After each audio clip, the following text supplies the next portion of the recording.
یہ آئینی ترمیم میں انہوں نے ریفرنس دیا، مولانا صاحب نے 26ویں ترمیم میں آئینی ترمیم میں ووٹ دیا تھا پر 27ویں میں نہیں دیا تھا. انہوں نے یہ کلیئر کر دیا تھا، نہ اس میں پی ٹی آئی شامل تھی نہ ہی جے یو آئی فے شامل تھی، اور بلکہ ضرورت بھی نہیں پڑی. چلے میں ایسے سم اپ کر لیتی ہوں ٹانڈی صاحب کہ ان لوگوں کو ضرورت نہیں پڑی. جی جب آپ ترمیم ایسی کرتی ہیں جو کسی پارٹی کے بالکل ہی منشور کے یا سوچ کے یا فکر کے خلاف ہو تو وہ پارٹی اپنا موت تو قبول نہیں کرے گی. ابھی جیسے یہ وہ ابھی مجھے نہیں پتا جو آنے والی آئینی ترمیم میں کہہ رہے یہ ہے، جب آئے گی تب دیکھیں گے. لیکن جو باتیں وہ کر رہے ہیں وہ کم سے کم سندھ میں تو نہیں مانی جا سکتی. کم سے کم وہ پیپلز پارٹی تو نہیں مانے گی کہ نئے صوبے پیپلز پارٹی نہیں مانے گی. سیدھی بات ہے. این ایف سی ایوارڈ بات کرتے ہیں، نون لیگ کے بہت سارے رہنماؤں کو بڑی تکلیف ہے. ایسی ہوئی ہے این ایف سی ایوارڈ کے پیسے سارے صوبوں کے پاس چلے گئے. بھائی 50-70 سال تو آپ نے وفاق نے یہ موجے کی ہیں.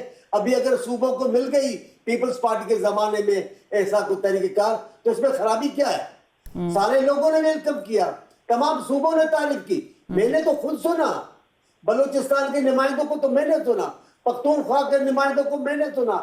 کابینہ میں کہہ رہے تھے بلوچ صاحب کہ ہم زرداری صاحب کے شکر گزار ہیں، پہلی بار انہوں نے ہمارے علاقے کو ایک نام دیا ہے. ترمیمیں تو ایسی ہوتی ہے نا جس میں پوری قوم راضی ہو. ابھی آپ علاقائی سوچ رکھ کر بات کریں گے اور ناراض نہ ہو نون لیگ والے میرے سے، وہ میرے بھائی ہیں، سیاسی دوست ہیں. لیکن میں پھر بار بار کہتا ہوں وہ علاقے سے نکل کر سوچتے ہی نہیں ہے.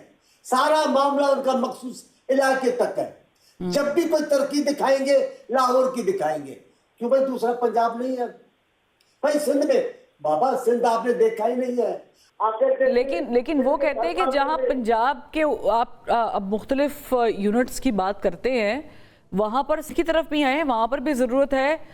کراچی اٹ سیلف پاکستان کا سب سے بڑا شہر ہے اور اس کا انتظام جو ہے وہ تو ایم کیو ایم پہلے ہی کہتی ہے کہ وفاق کو اس کی ذمہ داری دے دینی چاہیے. تو چیزیں تو وہ بھی ڈیمانڈ کر رہے ہیں نا نون لیگ والے. اپنا پنجاب تو نہیں نا خالی وہ ڈیوائیڈ کریں گے یونٹس میں. سنیں بی بی، میں کسی علاقے کے خلاف کی بات کبھی نہیں کرتا. میں پیپلز پارٹی کا ورکر ہوں، میرا پاکستان پورا وطن ہے. میں کبھی بھی کسی انداز سے یہ نہیں بات کر سکتا کہ یہ مسئلہ حل کرو، حالانکہ وہ مسئلہ دوسرے صوبے کے لیے نقصان کار ہو سکتا ہے، ہم نہیں کر سکتے. لیکن یہ بات ہے کہ پختونخوا میں ریزولوشن موجود ہے، اسمبلی میں ہزارہ کا صوبے کی بات چلتی ہے، پنجاب میں سرائکی صوبے کی بات چل رہی ہے، لوگوں مانی ہے حکومت پارٹیوں نے. سندھ میں تو ایسی بات نہیں ہوئی. ابھی آپ زبردستی کریں گے، کر کے دیکھ لیں. جیسے یہ بیان دے رہے بھائی بن جائیں گے، بھائی کر لیں گے، آپ کو پتہ نہیں چلے گا. کر لو جی. پہلے بھی آپ نے بہت سارے فیصلے کیے ہیں جن کا ہمیں پتہ نہیں چلا صوبوں کو، لیکن نتائج کیا ہوا. ابھی بھی میں کہہ رہا ہوں اگر مسائل کو حل کرنا ہے تو پاکستان کی پارٹیاں بیٹھیں، اپوزیشن والے بھی یا حکومت بیٹھ کر مسائل کا حل تلاش کریں. اگر آپ کے ذہن میں ہی کسی علاقے کی سیاسی بنیادوں پر تقسیم کرنی ہے تو وہ میرا خیال ہے آپ کو بہت مشکلات میں ڈالے گی. سندھ کے لوگ سندھ کی تقسیم پر کسی بھی صورت میں کسی بھی شکل میں راضی نہیں ہوں گے. یہ آپ کے بس کی بات نہیں ہے.